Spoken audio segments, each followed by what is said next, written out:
Namaste, everybody. Lisa Romano here, the Breakthrough Life Coach, and I'm really excited about reading one of the latest letters that I received. And it's about the silent treatment, and I think I picked it because it so much resonates with what I've experienced in my own life, and I want to share with you what I've discovered, and hopefully it will help those of you who are experiencing the silent treatment, because it can suck and it can be really confusing, and it can cause us to go down the codependent rabbit hole. So the viewer writes, "Dear Lisa, thank you for your YouTube videos. At 3 a.m. in the morning, when my mind is racing, I watch your videos one after another. You have helped me more than anyone else ever has. I know you are busy, but if you could help me with this, I would be so appreciative. When my husband gets angry at me, which is generally because I have asked him to talk to me or share with me, generally we argue over how not connected we really are. And then he gives me the silent treatment. When that happens, I feel like full of fear. I feel full of fear. And then I end up kissing his ass. What I love about your work is you actually give us tools. So, is there anything I can do in this situation to help me? Thank you so much." So I wanted to first shout out to Sarah, who is a YouTube viewer, who wrote me and sent me this message. And just so you know, Sarah, there's so much wrapped up in this one very short letter from you. And what you're saying is, I'm struggling with feeling disconnected with my husband, so I'm aware of it, right? Which means I don't want to feel disconnected, but I do. And I want to feel connected with this person who, when I approach the subject and I say, I think I'd like to talk about this idea that we're not in sync, when I try to get that need met, right? Which is just to approach the subject. I'm not even getting my need met yet. I'm just, can we talk about it? He gets pissy and he shuts down. And when he shuts down, after a little while, I fill with fear.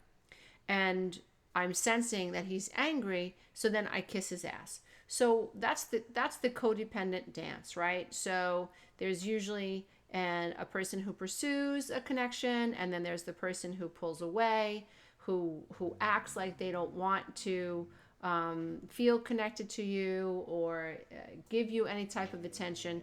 That's Alice moaning, by the way. So you're always in a situation where you're pursuing this connection and the other person is pulling away. You're the affectionate one. You're the person who says, "Hi, honey," and kisses him or her when she comes home from work. Or you're the one who asks about the day, and your partner is the one that's always pulling away. And then what will happen is you'll feel nothing coming back, right? So you're giving energy. Think about energy. You're giving energy, but no energy is coming back. And eventually it's like a bank account. You just keep giving and giving and giving. And then all of a sudden one day you pull your pockets out and there's nothing left. There's no energy left. So at that point, when you're unable to maintain this energy drip or this energy leak towards this person who isn't giving you any energy back, right? What'll happen is you'll go, I want to talk about this, right? So you try to talk about it, and what happens is they stonewall you, they checkmate you, they, just completely begin to shut down, and they give you the silent treatment. So now what'll happen is you're going to feel this static energy, and you're not going to be able to hold on to yourself very long if you are worried about what this person thinks. So this is definitely a codependent dance. This is, in my opinion, when we are really uncomfortable with people being upset with us wanting to talk to them, and they begin to shut us down. I think it's because we've experienced some type of an abandonment trauma or an attachment trauma in the past. And it's like, oh no, lions and tigers and bears, oh my, don't stop talking to me. Because as codependents, we need to feel attached and enmeshed with someone else, because being alone in this world, at least thinking we're alone in this world, right? Which means that we feel not connected to somebody, even though we're really all alone in this world. Psychologically and emotionally and subconsciously, we think because we're living with someone or we're sharing soup with someone that we're not alone. And yet codependents are alone, especially if you're in a narcissistic relationship. It is an illusion to think that you're sharing space when you might be sharing physical space, but you're not on the same vibrational frequency of love with this other person. So it's all an illusion, right? But when you're below the veil of consciousness and you are stuck in survival, you don't know that. And your inner child is really activated, trying to maintain this connection to this energy being who they perceive has abandoned them so long ago. And the ego thinks that this has nothing to do with the inner child, and this is all about my husband or my wife, or my boyfriend or my girlfriend or my children or whatever, and me wanting to be connected with them. But when we are unable to hold on to ourselves, when someone who is obviously withholding love from us, when we struggle in that space, in my opinion, it's much deeper, right? Because if you think about, and I talk about this in my 12-week program, what would a non-codependent person do? So if you and I are not in sync and I ask you, hey, what's up? Like, everything okay? And you stop talking to me, a non-codependent person's like, what the fuck is that about? Like, I asked her if there was something wrong and now she's not answering my texts and she's not calling me. Oh, well, fine. I'm not chasing this girl's ass, whatever. I'm not chasing him. Life is like volleyball, conversations like volleyball. I volley to you, you volley back to me, and I volley back to you. I shouldn't have to like volley the ball to you and then run to the other side of the net and then, your hands are down to your side. Now I got to get that volleyball and get over the net. And then I got to run to my side and volley it back to you and your hands to your side. And I got to that's insanity. That's insanity.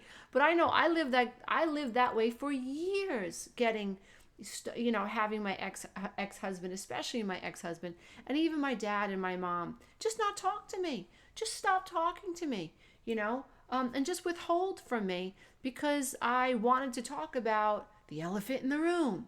Or, I wanted to talk about the time you slapped my son in front of the neighbor's kids and he was embarrassed. And I want to talk about that because I don't want to raise our son that way.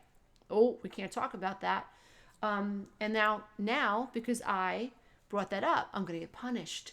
And now he's going to bang cabinets. And now he's not going to tell me what time he's coming home. And now he's going to grunt to me like a hog. I mean, that's the way I lived, right? Now, before I was healed, that scared me because I was like, oh my God, lions and tigers and bears, oh my, he's abandoning me.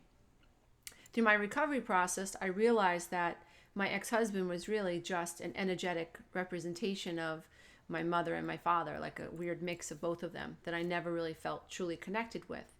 And I was living in survival, trying to recreate a situation in my present day that could somehow heal the past, right? It doesn't work. All you do is recreate the past. That's all you do. And so let me talk about what I think we can do. So the first thing that you want to do, dear ones, if you're in this situation, you're struggling with someone withholding from you or giving you the silent treatment, is the first thing I want you to do, and remember this works, is you have to get really, really cognitive. And you have to put your thinking cap on because that's going to pull you out of anxiety, right? So instead of seeing it from the emotional angle, I want you to really, really think about the prefrontal lobe. It might help you to actually tap your prefrontal lobe or tap the crown of your head and just even tap the back of your head and just, give yourself this idea that you want to activate higher brain function, to observe what's happening in your environment. Don't tell anybody what you're doing because they're going to think you're absolutely freaking nuts. Just do it. Tap, tap, tap. I can't think from here, amygdala. I have to think from here. And I have to think from here, what am I really, really afraid of? First question, what am I afraid of, right? So the physical fear, or the superficial fear is I'm afraid to be alone, right? But what's deeper is the fear of I'm not good enough. So if he's not talking to me, that means I'm not good enough. That means I'm a bad girl. And that means I deserve to be punished. And that means he's going to abandon me, or also known as my mother or my father. I'm going to be alone in this world. So the superficial fear is that I'm going to be alone, but the deeper fear is that I'm not good enough. So first identify that and see if that resonates with you. The second thing is that you want to ask yourself, especially if you've come from a dysfunctional home where there's been abuse in your life, right? We tend to attract energy beings that have wounded us in the past. And so the second thing is you want to ask yourself, who does this person represent for me, in real time? Does my wife remind me of my mom? Do I treat her the same way I treated my mom? Does my husband remind me of my dad, or does he remind me of my mom? Do I feel like I'm 3 when he raises his voice? What's really going on? So you want to ask yourself who this person who is giving you the silent treatment, if you're feeling icky about it, who do you think their energy matches from your past, right? So the third thing you want to do is you want to see the pattern, okay? Identify the pattern of behavior. So very similar to this YouTube viewer is what I would experience is when I was sick and tired of people pleasing and trying to be good enough, and wearing the right perfume and making the right meals. And, when I was done with trying to figure out what it is he really wanted, and I was just tired. And I went to him and said, babe, we got to talk. I feel so disconnected and alone in this marriage. Can you please talk to me? We need marriage counseling or something because I feel so alone. And what would happen is I would get called wacko, a flake. He would do this. I hated that. He would insinuate that I was a wacko. He would come back with, look how you live. What more do you want? You're just a selfish bitch. You got 3 healthy kids. I don't cheat on you. I don't drink. What's your problem? What more could you possibly want from me, Lisa? I would feel more guilt and shame. And then what would happen is he would go silent on me. And I was getting the message, don't talk, no more talking. And I would shut up for a while.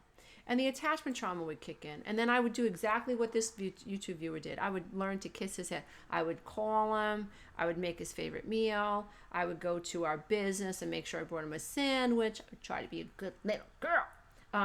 So identify the pattern. Like if you notice that when you're giving and you're giving and you're giving, nothing's coming back, and then you get frustrated, and then you approach the situation, and then you get labeled and you get made fun of, and then you feel guilty, and then you shut down, and then you slow down, you stop reacting, you stop reaching out, and then you start trying to be a good little girl until the balance is restored. See the pattern. Get a notebook and write down that pattern. Ask yourself, how long have you been freaking acting that way? Your brain needs to see the hole in the wall.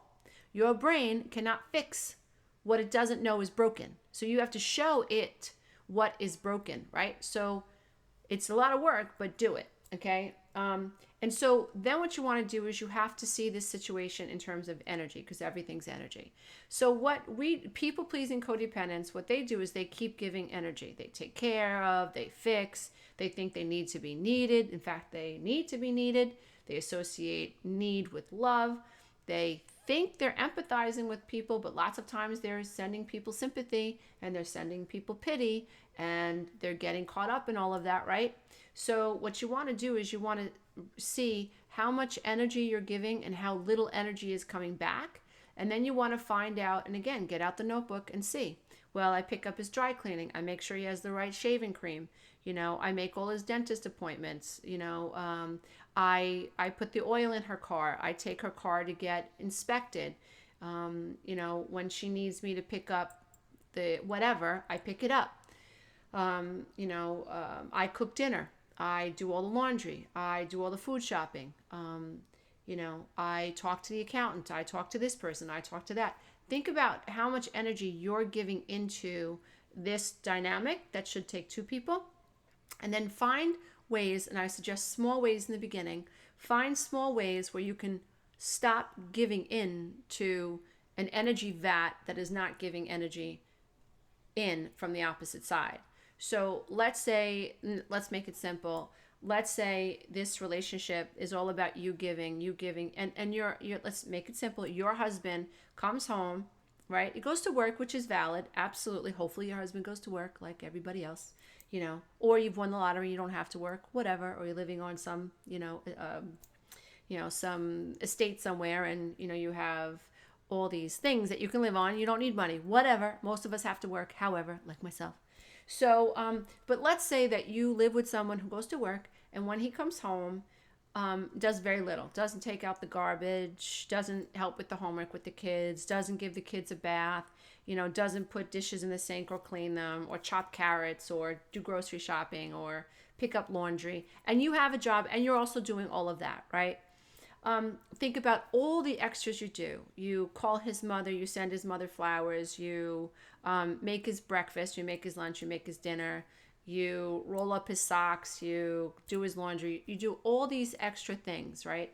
And sometimes you're doing things without him even asking you.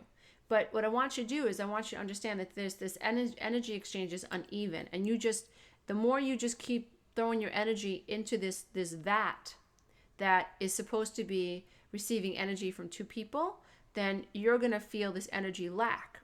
And so what you want to do is you want to start identifying the areas in your life where you're giving, where perhaps you can seal that up and you can hold on to that energy, because that's going to make you feel more full and that's going to make you feel less resentful. So if you anticipate his needs, unnecessarily, perhaps for instance, right, you make him breakfast, right?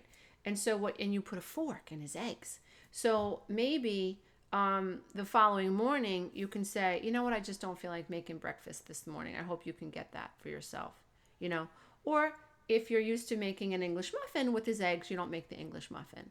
But you're going to find ways where you're holding energy back, and you're not doing it to be a little bitch. You're not doing it to be nasty. You're not doing it to screw him. You're not doing it to gaslight him. You're really honestly doing it because you understand that you're giving and you're not receiving, and you're being responsible for how much you give without receiving, and you're just trying to hold on to some energy so that you don't end up resenting him completely. So see it as energy and stop giving your energy away unnecessarily, because there is energy that you're probably giving away that you can negotiate within yourself, right? Got to start somewhere. So, and the fifth thing that you can do is shutty. So what I mean by that is hold on to yourself. I eventually learned to stop groveling, and it was like trying to stop a moving train, because I had such abandonment and attachment trauma, and the little child in me needed so much to enmesh with someone because I felt terrified of being on this planet alone. But I didn't grow up emotionally, psychologically, and cognitively. I was still below the veil. I was still in survival mode and still living a very unconscious and programmed life, and thinking that I needed this person to be with the rest of my life. And then as slowly as I began to heal and I began to see the patterns of dysfunction and I began to take responsibility for them, what I began to do was say, no more. So, when he walked into the room and his energy was vile, or he was trying to disrupt my own energy because I was having a good time with the kids, what I began to say in my head is, hold on to yourself. So whatever vibe I was in before he walked into the house, I would mentally tune into myself. I grounded myself in a pillar of light. Oh, I'm getting goosebumps just sharing this with you guys. And I would say to myself in my head, hold on to yourself, hold on to yourself, hold on to yourself. So I was learning not to give my energy away and not allow him to control it. Because when you're codependent, and very oftentimes when you've suffered from narcissistic abuse, you don't even realize it. Your mood changes when another person walks into the room. When you're really below the veil of consciousness, you can actually morph into what you think this person wants you to be, like you did when you were 3 and you had a stomach ache, but you knew that was going to piss mommy off, so you smiled instead, and you made believe you didn't have a stomach ache. So it's time as we heal, it's time to break those patterns, right? And so you want to shutty, no more kissing ass. Okay, I asked you for a connection, and what I received was a block. I'm going to stay on this side. So do not be the first to break the ice. The person who stops talking to you, who shut the door, is the person who has to open the door. So what does that look like in a marriage? What that looks like is he does his thing and you do your thing. So that means that if he stops talking to you, you go to bed and not talking to him. Or maybe you want to fall asleep on the couch watching Grey's Anatomy instead of coming to bed at all. He wakes up and he sees you on the couch. You just don't say anything. Just go take a shower. He wants breakfast, you're in the shower. Or, you just go out for a walk. He asks you, what's up? Why'd you sleep on the couch? I felt like it. Very simple, very, very short answers. So you hold on to that energy for as long as you can until this person comes back. And we're not talking about a violent person. We're talking about somebody who is manipulative, is below the veil of consciousness, and has learned that that when they stonewall you, when they treat you with the silent treatment, that you back down and you go into good little girl and good little boy mode. And what they don't have to know that you're not willing to do that anymore. They don't have to know that you're working on yourself. They don't have to know that you're learning to honor yourself. They don't have to know any of that, right? They don't have to know any of it. So, and the other thing is that a lot of people are confused, just throwing this in there. I know it's a long video, but very oftentimes I'll have clients in my classes as well as private clients say to me, I want to live my truth, so I have to tell them how I feel. Yes and no. Okay, yes and no. The only person that really has to understand your truth is you. The only person that you really have to tell what you really think and what you really need, what you really want is you. There are so many things that I think and that I feel that I don't have to tell anybody. I'm good with that, right? And so I can now, at this stage of my recovery, tell people what I think and what I feel, but it's many years later. When I was new, and I was just getting my recovery sea legs going, I used to tell people what I thought and what I felt, right? And you know what? I wasn't strong enough to take the hit. The hit was you're crazy.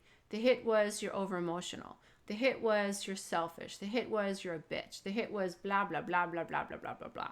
I wasn't strong enough. So I got knocked down and it took me a while to recover. And one of the recovery tools that I used was shutty. I learned to shut my mouth around people who did not give a crap about me. And I didn't realize it, but I ended up being able to hold on to so much more energy because I was no longer seeking other people's validation. I was like, okay, no problem. Now, the other thing I want to say is this is not easy to do. And you have to trust yourself in this process. You have to be aware that you're breaking patterns. And when you're breaking patterns, it feels, like that. It hurts. It's like your skin is being ripped off. That's really what it feels like. If you're used to groveling, if you're used to going back to someone that stopped talking to you, you not doing that anymore is going to feel like this. Oof, oof. You're actually stopping a train. And the train is real, except the train is vibrational patterns and vibrational codes. And it's a hologram, right? What you're experiencing is a hologram. And because you're a conscious being, you can, through the conscious field, the deliberate conscious field, you can change what is happening in the subconscious field. You can change the hologram. So you're going to feel like you're pushing back an old energy. It's going to feel uncomfortable. You could get lightheaded. You could feel nauseous. You could get a headache. You could feel drained. You're literally changing the hologram.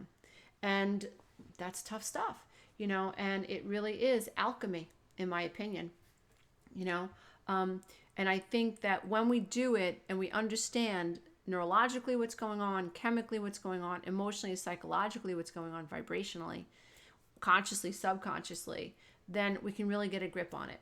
So you want to use these tools when you are dealing with someone who is obviously nonviolent and you want to escape any situation that is and can become violent.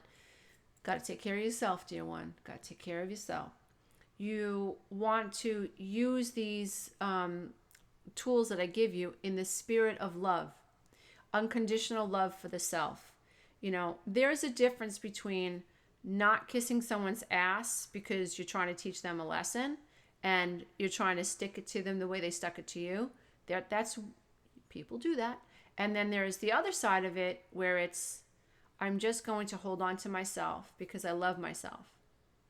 And I realize that I have been contributing to a dysfunctional relationship with this person that I'm married to. And I no longer wish to contribute to that dysfunctional pattern and that dysfunctional way of relating. And I so hope that my partner comes around. But in the meantime, I'm going to shutty. I'm going to hold on to myself. I am going to stop seeking his approval because that's not good for him. That's not good for me. I am not going to come at this with judgment and vindictiveness. I'm going to come at this with love. And I'm going to be humble about this experience, you know. And remember, you don't have to tell him or her what you're doing. You can just keep it to yourself. I suggest, honestly, you know, get yourself a journal so that you know what you're doing. So it's sort of, you're creating, you know, an SOP, standard operational procedures, or standard operations of procedure. You're creating an SOP. You're creating a template for how you're going to behave when he or she or anyone else in your experience begins to give you the silent treatment, because you have approached the elephant in the room, or because you want to solve an issue between the two of you. You know, I had a friend of 20 years who gave me the silent treatment. I was devastated. I had an asthma attack over it. I couldn't believe what was happening. You know, like, just stop talking to me, you know, when I started dating my husband, Anthony, and I was discarded. There was never a conversation about it. It was so obvious. The last time we were together socially, she had her shoulder and her back to me, you know. I ordered a seltzer and lime, and she laughed about it because she drank. And so these things were happening, and it was so hurtful and it was so painful. But I remember saying to myself, she shut the door, you know, she shut the door. You know, one more time I invited her to my wedding. She shut the door again, just a no. When her mother passed away, I didn't go, you know, and it was difficult, you know, and it did feel like I was slowing this fast moving train because I loved her so much, and it was a very long friendship. But at the end of the day, I had to realize that she was shutting the door, and I was getting the silent treatment. You know, she stopped showing up for the lunch dates and all that. And so I hope this helps you.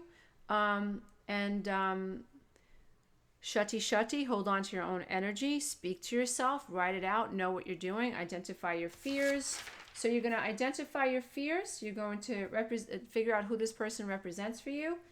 You're going to see the patterns. You're going to stop giving your energy to a situation or a person or a relationship that doesn't return energy back to you. You're going to find ways to stop sowing energy into a vat that is just taking. And you're going to learn to shutty. And remember that if the person who shut the door should be the person who opens the door. So I so hope this helps you, dear one. And just as a reminder, my Breakthrough Warrior membership is up and it is running. Lots of tools and programs and lessons. Lots of free downloads, including the Road Back to May. And also the 12-week Breakthrough Coaching Program is due out soon. I will leave a link in the description box. And if you have taken the 12-week Breakthrough Coaching Program and you're interested in the master class, we will also be launching that program very, very soon. And I also have a live event coming up soon that you can take a look at too. I will include all the links in the description box. Namaste. Bye for now, dear ones.